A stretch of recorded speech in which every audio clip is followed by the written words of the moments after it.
आदरणीय धर्म बंधुओं, माताओं, प्यारे बच्चों,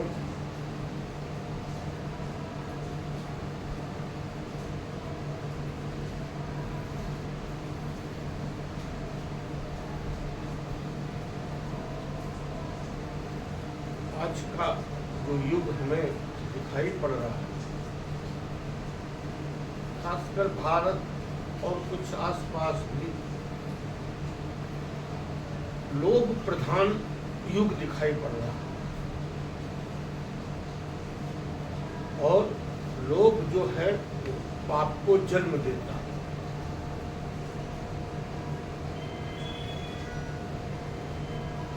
लोभ ही पाप को जन्म देता है।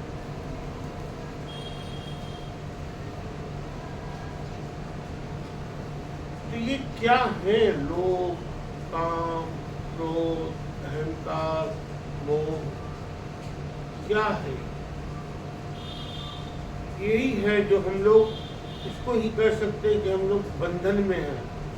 हथकड़ी बेड़ी लगी हुई है, कुछ काम की हथकड़ी है, कुछ क्रोध की हथकड़ी है, कुछ लोभ की हथकड़ी, अहंकार की हथकड़ी है। हम अहंकार के बंधन में हैं। हम मुक्त नहीं हैं, अहंकारी हैं। हम मुक्त नहीं हैं, लोभी हैं।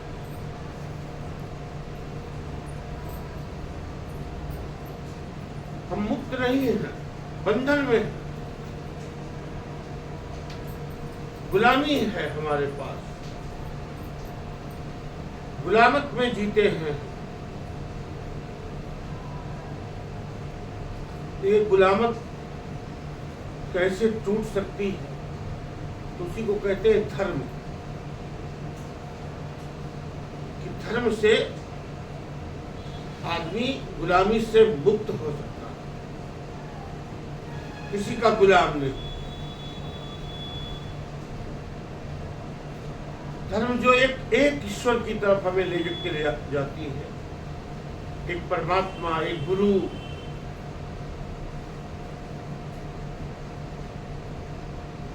हम लोग तो अपने गुरु में ही अपने परमात्मा को देखते हैं, समझते हैं, जानते हैं। हमने जो परमात्मा के बारे में जाना है, सुना है, समझा, वो हमने अपने गुरु में देखा, अनुभव किया।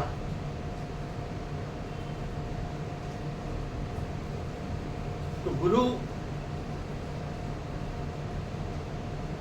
की छाया में आकर, गुरु के चरण कमलों में बैठ करके हम इस गुलामत से मुक्ति पा सकते हैं। ये गुलामी है, सब गुलाम है। कभी काम के गुलाम, कभी लोभ के गुलाम, कभी क्रोध के गुलाम। ये हथकड़ियां हैं जो हम लोगों के लगी हुई हैं। इनसे मुक्त होने के लिए धर्म की शरण में जाना पड़ता, गुरु की शरण में जाना पड़ता। हम जाकर के आजाद हो जाते हैं, मुक्त हो जाते हैं। अब हम अपनी इन हथकड़ी बेड़ियों से मुक्त हो गए, किसी के गुलाम नहीं। और यही गुलामत से आजादी देने के लिए ही तो मनुष्य का शरीर मिला। इसी शरीर में हम अपनी गुलामत से, जो हम गुलाम हैं, उसे आजादी दिला दें। ये बहुत सा जो महाभारत है जीवन में, इसे हम भगवान की कृपा से जीत लें। तो भगवान की कृपा से कैसे जीत सकता? तो देखो, महाभारत में क्या दिखाया जाता है कि अर्जुन जो है,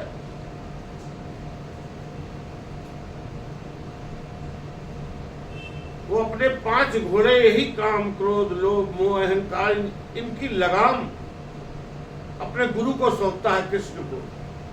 ये मेरे जो 5 घोड़े का रथ, हे प्रभु आप चलाओ इसको, मेरे बस का नहीं। ये 5 घोड़े, एक इधर जाता है, एक उधर जाता है, एक उधर जाता है। इनको सीधा आप ही चला सकते हो प्रभु। देखो फोटो भी छपा रहता है रथ का, भगवान कृष्ण रथ चला रहे हैं, अर्जुन बैठे हुए हैं, बाण चला रहे हैं, युद्ध कर रहे हैं। तो जब हम अपने गुरु को, अपने भगवान को, अपने घोड़ों की लगाम पकड़ा देते हैं, क्योंकि तो भागने वाले घोड़े हमेशा, काम अपनी जगह भागता है, लोभ अपनी जगह भागता है, अहंकार अपनी जगह, मोह अपनी जगह, ये सब भगाए रहते हैं, गुलाम बनाए रहते हैं हमको। कभी मोह के बच्चे हैं तो मोह से ही पलते हैं, लेकिन मोह हर समय नहीं रहना चाहिए। प्रेम हर समय रखा जा सकता है। यही एक दुनिया में एक ऐसी शक्ति है प्रेम, जब मनुष्य कभी करता है तो सबसे करता है।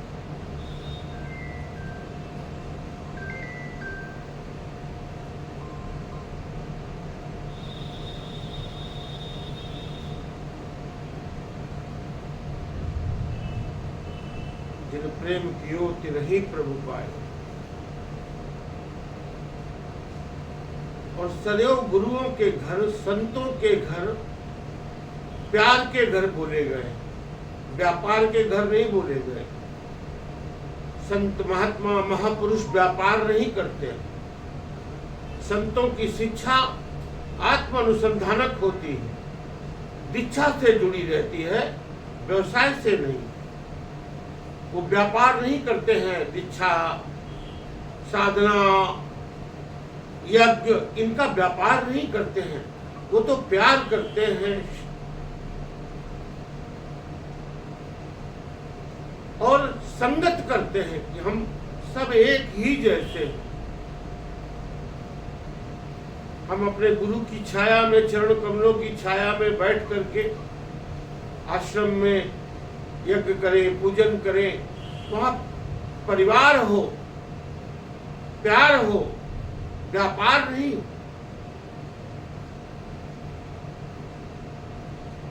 आइए हम हवन कराएंगे, आप उसे पैसे लेंगे, और ये बिजनेस, धर्म धंधा हो गया। तो धर्म तो गुलामी से मुक्ति दिलाने वाला था और धर्म खुद गुलाम हो गया। यही धर्म जब गुलाम की तरफ चला था एक युग में,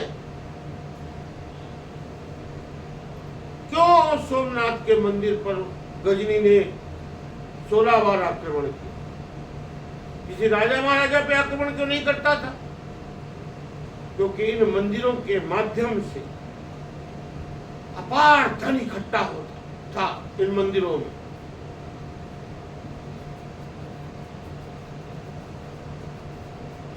और फिर कुछ गलत प्रथाएं चली देवदासियों की। जो सबसे ज्यादा खूबसूरत बच्चियां होती थी, उनको ये लोग देवदासी बना करके माता पिता को उनके प्रेरणा दे के इसको भगवान को अर्पित कर दीजिए, देवदासी बना दीजिए। हजारों साल तक वो प्रथा चली। अभी भी दक्षिण में, केरला वेरला में कुछ जगह पे है। तो ये गुलामत करने की प्रथा थी, ये आजाद हो जाएंगी, ये भगवान शिव के पास चली जाएंगी। तो उसके बहाने धर्म के नाम पर कुछ ऐसे अधर्म में हुए अपार धन, इस तरीके की बच्चियों को भी इकट्ठा किया गया। वो गजनी वही करने आता था, धन लूटने, स्त्रियां लूटने, यही उसका लूट के ले जाना, यही करता था।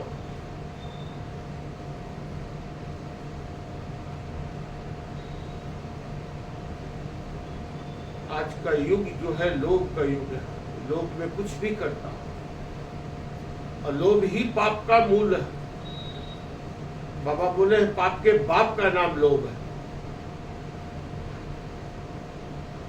लोभ नहीं करो, लाभ की तरफ चलो, मेहनत करो, पुरुषार्थ करो, ज्ञान से, बुद्धि से, विवेक से।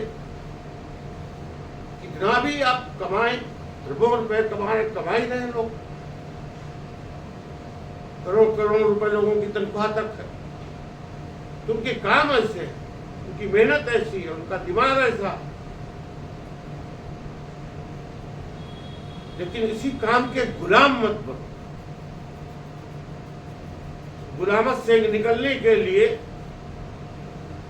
यदि आप जप नहीं करेंगे, साधना नहीं करेंगे, सफल योनि का पाठ नहीं सुनेंगे, तो धर्म की शरण में आने के बाद भी आप गुलाम का गुलाम ही रह जाएंगे। और धर्म तो हमें आज अलग गुलाम बनने की प्रेरणा देते हैं। धर्म के नाम पर क्या क्या लोग करते रहते हैं।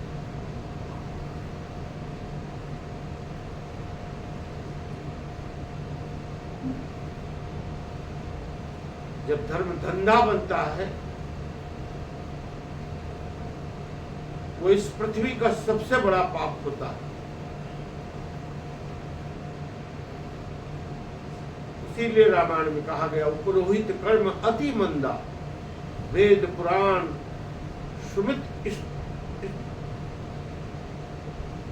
स्मृति कर निंदा। वेद पुराण और मनुस्मृतियों में भी इसकी निंदा की। उपरोहित काल, हम जानते नहीं हैं परमात्मा के बारे में, लेकिन बता रहे हैं। हम कथा सुना रहे हैं, कहानी सुना रहे हैं, और उस कथा कहानी को हम भगवान की कहानी कहते हैं, ईश्वर की कहानी कहते हैं। क्या कथा सुनाने वालों के हृदय में लोभ नहीं?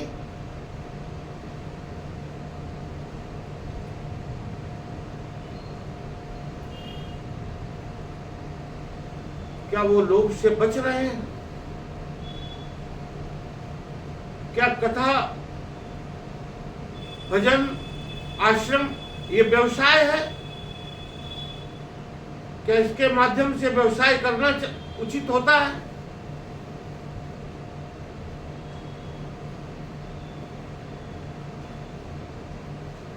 आश्रमों में भी कमरों की अगर बुकिंग हो, वहां पैसा लिया जाए लोगों से, ठहरने का रुपया लिया जाए, धन लिया जाए, तो ये व्यापार का घर हो गया, होटल हो गया, प्यार तो खत्म हो गया।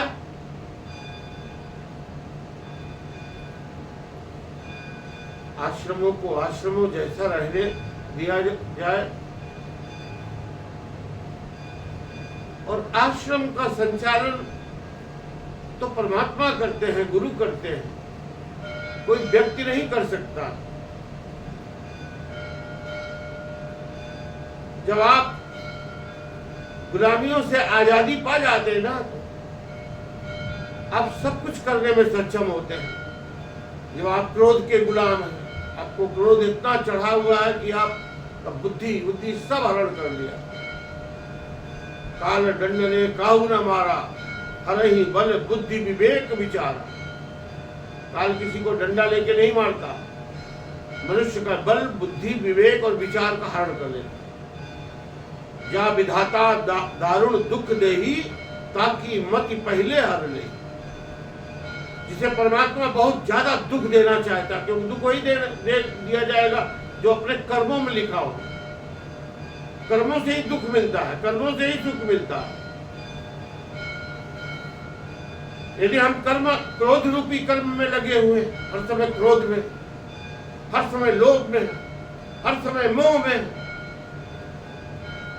हम अपने बच्चे पैदा करने में दूसरे के बच्चे मार डालें, ऐसा मोह सवार हो जाए हमको, तो फिर पाप की तरफ ही सब ले जाता है। अरे मोह मत करो, प्रेम करो, सबसे प्रेम करो, सब अपने ही है, सारा जगत ही अपना है। आत्मेन सर्वभूतेषु वसुन्धयो कुटुम्बकम, ये पूरी धरती ही हमारा परिवार है, ऐसा भगवान कृष्ण कह रहे हैं आप गीता में।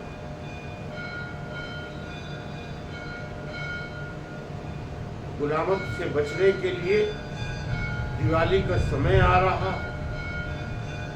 दिवाली में ऐसी बहुत सी साधनाएं होती हैं। हम लोग इसीलिए दीपक जलाते हैं, हमारा दिमाग प्रकाशवान हो जाए, प्रकाशवान हो जाए। यानी बहुत अंधेरा है हमारे मन में, मन बहुत अंधेरे में है। पूजा पाठ करने के लिए दीपक क्यों जलाते हैं? रोशनी में दीपक जला रहा है आदमी, बताइए। वो दीपक जलाने का प्रतीक है, अपना दीपक बुझा हुआ है। जो हमारा ज्ञान रूपी दीपक है वो बुझा हुआ, और ज्ञान रूपी दीपक जलाए। ज्ञान जहां दीपक बुझा रहेगा वहां क्या रहेगा? अंधेरा। अंधेरे में तो कुछ नहीं दिखाई पड़ेगा, आपका हाथ नहीं दिखाई पड़ेगा, उंगली नहीं दिखाई पड़ेगा। अंधेरा हो जाए तो कुछ नहीं दिखाई पड़ेगा। इतने बड़े पहाड़ हैं, इतनी नदियां हैं, इतने बड़े बड़े समुद्र, कुछ नहीं दिखाई पड़ता है अंधेरे में। तो मन भी अंधेरे में, अंधियारे दीपक चाहिए। एक वस्तु अगोचर रही है, अंधियारे तो दीपक चाहिए। तो रोशनी से अंधेरे को काटा जा सकता है। तो गुरु का मतलब होता है जो प्रकाशवान हो, जो अंधेरे को प्रकाश से भर दे, उसी का नाम है गुरु। तो हम अंधेरे में हैं। हे दीपावली के पर्व हम लोग अपने आप को प्रकाशवान करने के लिए साधना करें कि हे महालक्ष्मी, आप लोभ न बनकर लाभ बनकर आए। हमारे घरों में पूजा होती थी, बच्चेपन से मैं भी देखता था, तो वहां लिखा जाता था शुभ लाभ। हमें लाभ प्राप्त हो, लोभ ना प्राप्त हो।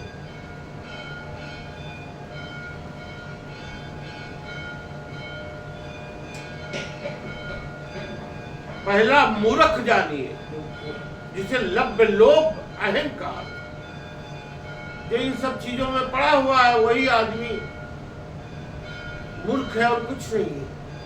मूर्ख क्या है? गुलाम। मूर्ख आदमी ही दूसरे के गुलाम बन के रहते हैं।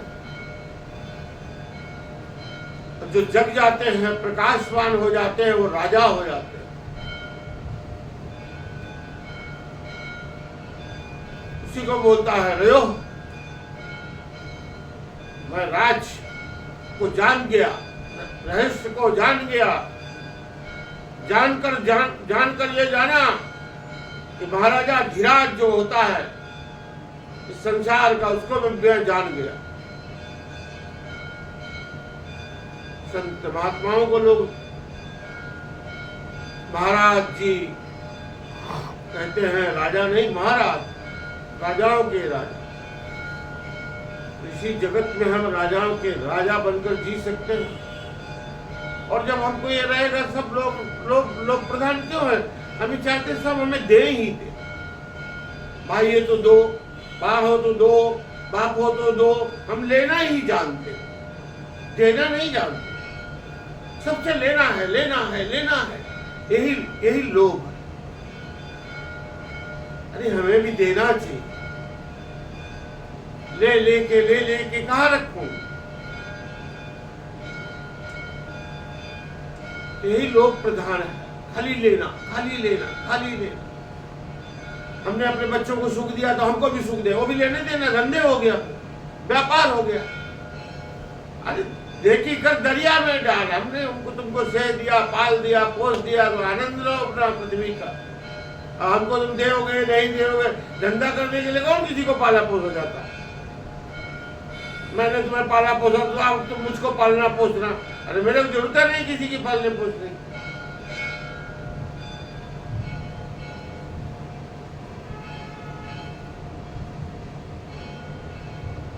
जिसे भगवान पोस रहे हो, पाल रहे हो, उसको किसी की क्या जरूरत?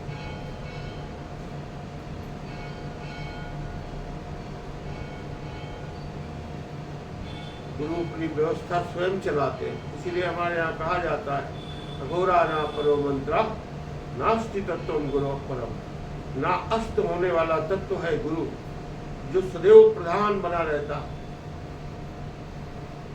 और जो भी ऐसे कार्य करेगा उसके अंदर गुरुत्व प्रवेश करेगा, चाहे कोई हो, लड़का हो, लड़की हो, कुछ भी हो। कोई भी हम लोगों के आश्रमों का कोई बाल बांका नहीं कर सकता है।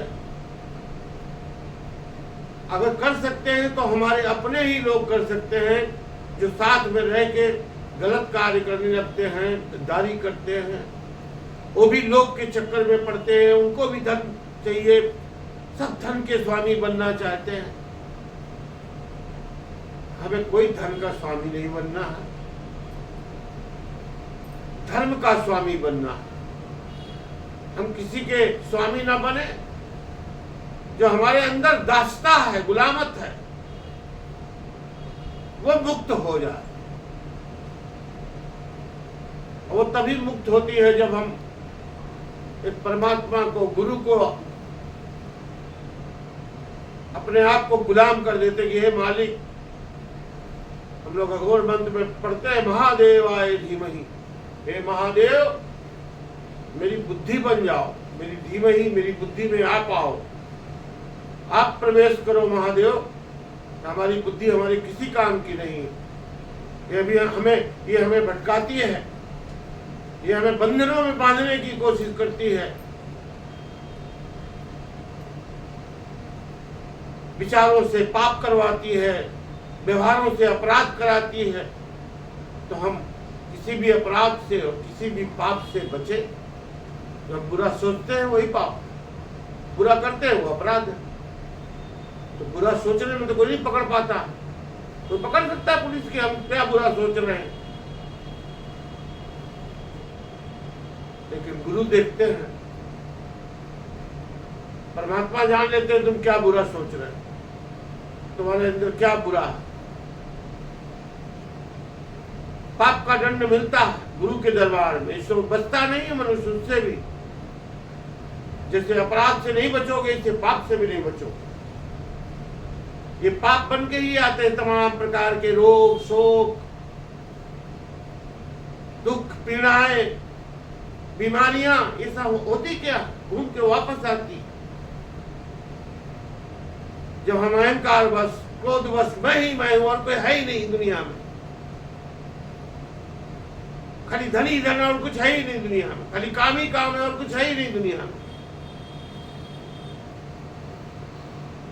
जब हम गुलाम होने लगते हैं, गुलामत होने लगती है, तो मन वचन कर्म से, तीनों से आदमी गुलाम बन जाता। उसी को कबीर कहता था, मनसा वाचा कर्मणा में देखे जो जग जा।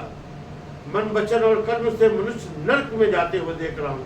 अब बताइए 500 साल पहले वो नरक में जाते हुए देख रहे थे, तो अभी कैसे स्वर्ग में जाएंगे लोग। इस नरक से बचे। स्व अपने वर्ग, जो स्व का वर्ग हो, स्व माने परमात्मा, स्व आत्मा राम माने आपके सूक्ष्म शरीर का जो एक रूप है, उसका नाम है आत्मा। जैसे मन तो दिखाई पड़ता है, तन तो दिखाई पड़ता है, लेकिन आत्मा नहीं दिखाई पड़ती। उसी का रूप बनाया गया हम लोग, गंगा, यमुना, सरस्वती। गंगा दिखाई पड़ती, जमुना दिखाई पड़ती, सरस्वती नहीं दिखाई पड़ती। वो प्रतीक है मनुष्य के आध्यात्मिक मिलन का। जो अपना मन देखने लगता है, अमन आलसी, ये मन शीशा है। कोई बिरला गुरुमुख देखे, कोई बिरला मनुष्य जो है, गुरु का जो शिष्य होता है, वही देख पाता है अपने मन को। नहीं तो इस मन में जाने के, इस मन को जन्म जन्म की मल लागी, कितने जन्मों का मल मूत्र भरा। इसी को हम लोग बोलते हैं ना, निर्मल हो जाए।